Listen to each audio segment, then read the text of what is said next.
So here we find ourselves on the waterfront in bright, slightly windy Gdansk, Poland.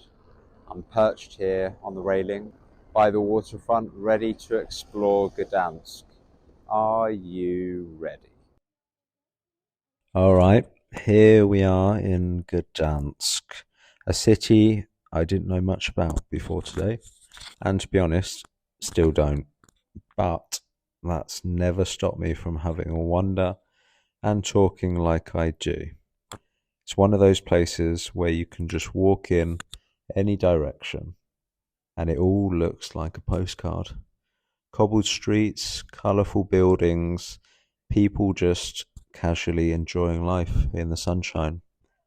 Meanwhile, I'm here dodging potholes and hoping my phone battery lasts. Gdansk has this mix of medieval charm and modern energy.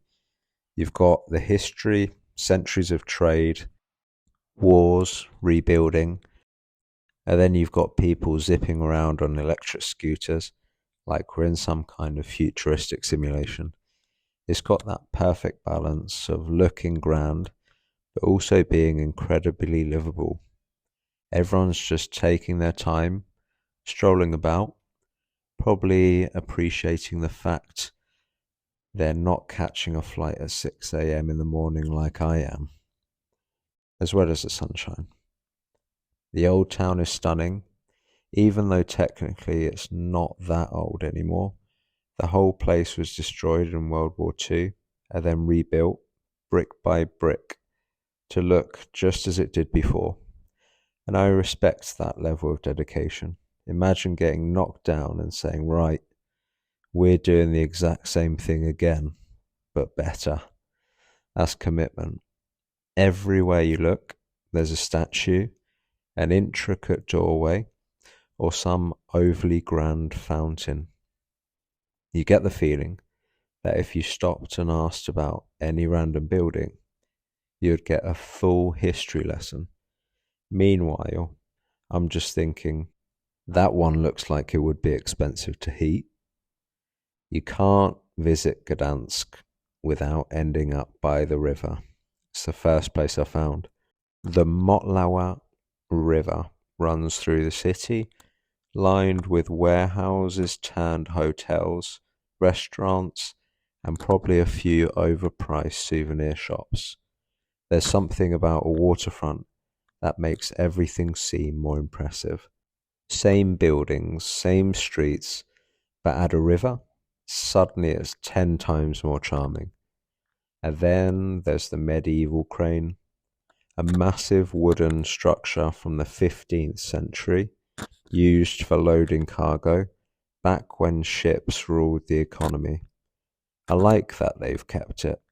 It's got that I used to do something important energy, like a retired athlete who still turns up at events to remind people they were once a big deal. It's funny how when you travel, you suddenly become an Olympic level walker. Back home, if I had to walk 20 minutes to get somewhere, I would be checking for bus options. But here, hours in, I'm still going. No plan, no destination, just the logic of, oh, that street looks nice, let's go that way. And of course, there's always that moment where you realise you've walked too far and now you have to walk back. That's when the enthusiasm starts fading. Lovely place, but do I really need to see what's round that corner? Probably not. So that's kind of what I did after a bit.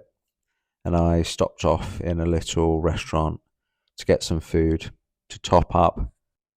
But anyhow, the worst part about having a 6 a.m. flight, that's what I'm doing in the morning. So unfortunately, I decided to stop in the only non-Polish restaurant in town and therefore not really have time to check out Polish food. Polish food which is solid.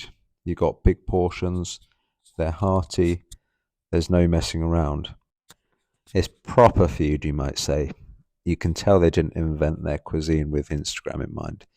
Pierogi, big bowls of soup, stews, real food. The kind that makes you want to nap after, which ironically is exactly what I won't be getting before that flight. But I will be getting an early night, or as early as I can manage. And to finish things off, Gdansk is one of those cities that surprises you. You come expecting a nice historic town, but then you realise it's much more than that.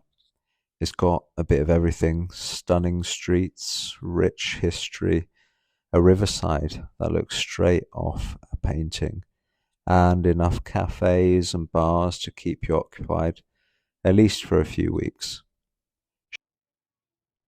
Alright, so that's it. The final stop. One last wander through the streets of Gdansk before I drag myself to the airport. So it's going to be an early night for me. It has been a week of moving fast, city to city, place to place, each one really blending into the next.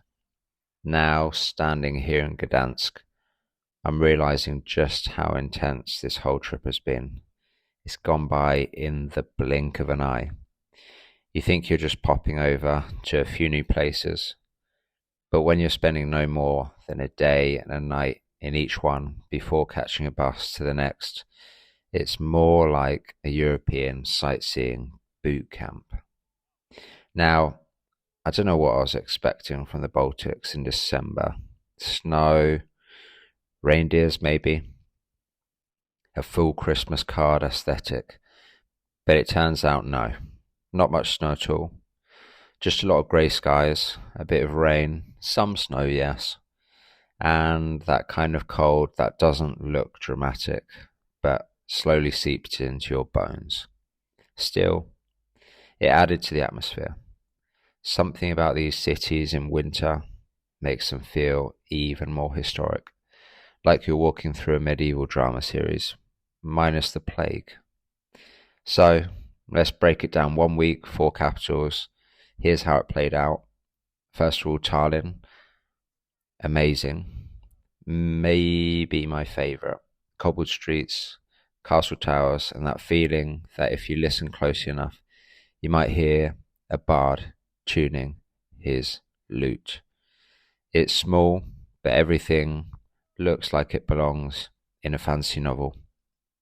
You half expect to see knights having a casual pint. I might have seen one actually.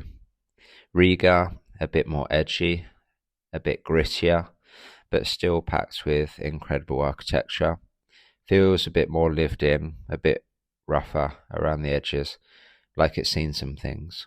You walk down the street and get the sense that, historically, there have been a lot of duels fought here.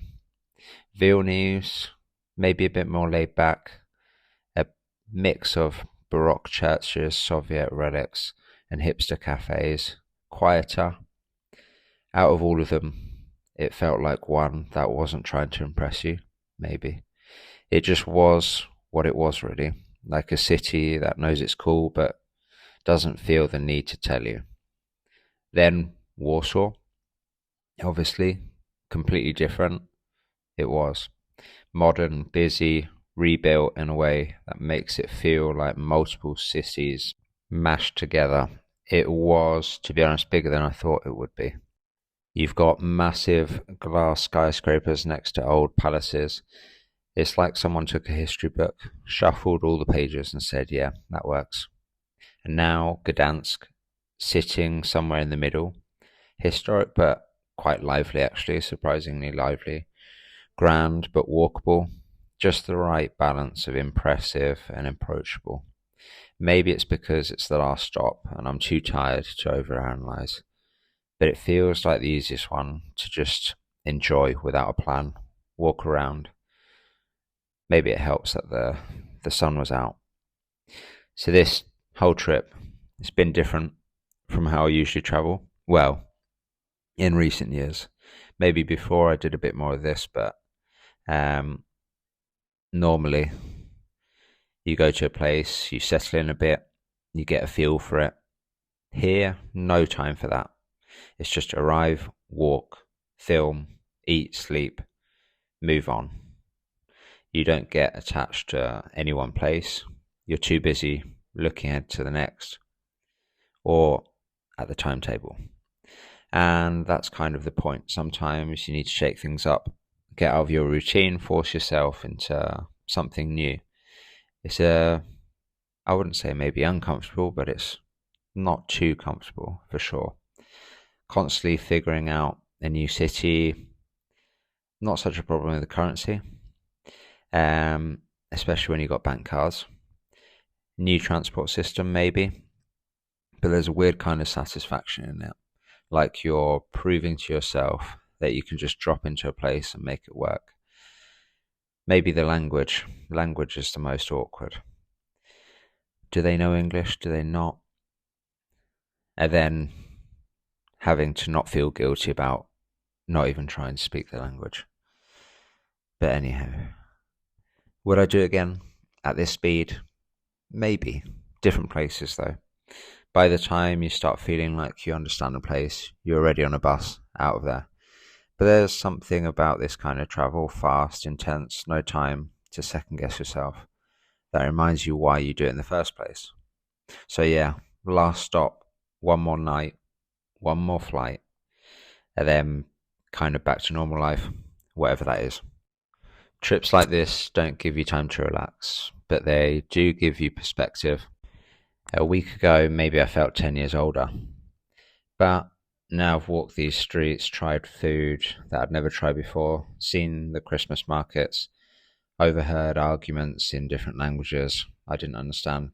It's a small thing, but it's something, and getting out of your comfort zone takes you back in time maybe. But now the real challenge, figuring out how to get even an hour's worth of sleep for a ridiculous 6 a.m. flight where I'll probably have to be up at 3 in the morning and not get too stressed about the taxi being late. So yeah, wish me luck. Bye. Next